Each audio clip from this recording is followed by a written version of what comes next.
Промената на уставот со бришење на фамозните 20% кои се однесуваат на употребата на албанскиот јазик може да го поткопа рамковниот договор и сигурно ќе има последици за правниот и општествениот породок во Македонија, сметаа дел од познавачите.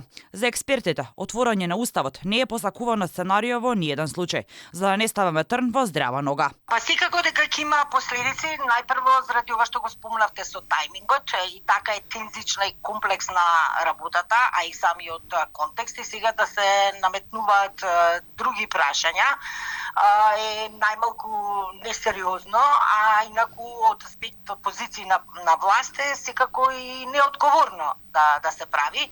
Неспорно е дека може за низа аспекти на уставот да се разговара, меѓутоа во некој порелаксиран и друг контекст. Има прашања кои што треба да се адресираат, иако не би сакала да кажам дека тука влегуваат и прашања од рамковниот, подобро е да тоа се остави и духот и словото така како што се вградени во уставот, затоа што ако се отвара ќе треба да се отворат и аспекти кои што актуелниот министер на правда сигурно не ги има на ум.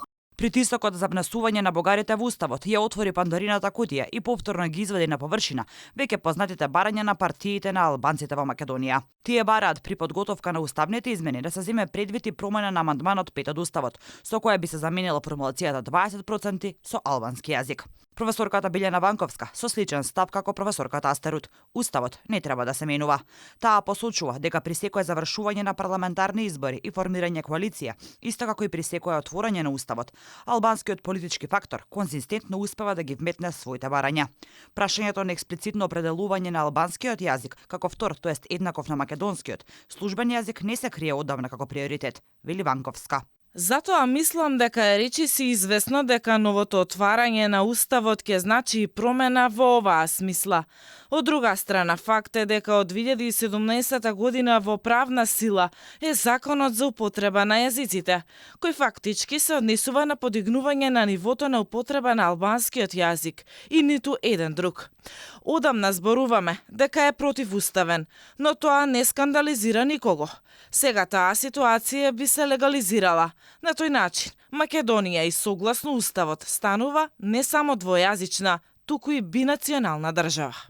Има и дел од познавачите на оваа тематика, кој велат дека ништо нема да се промени, доколку се вметне ова барање во уставот.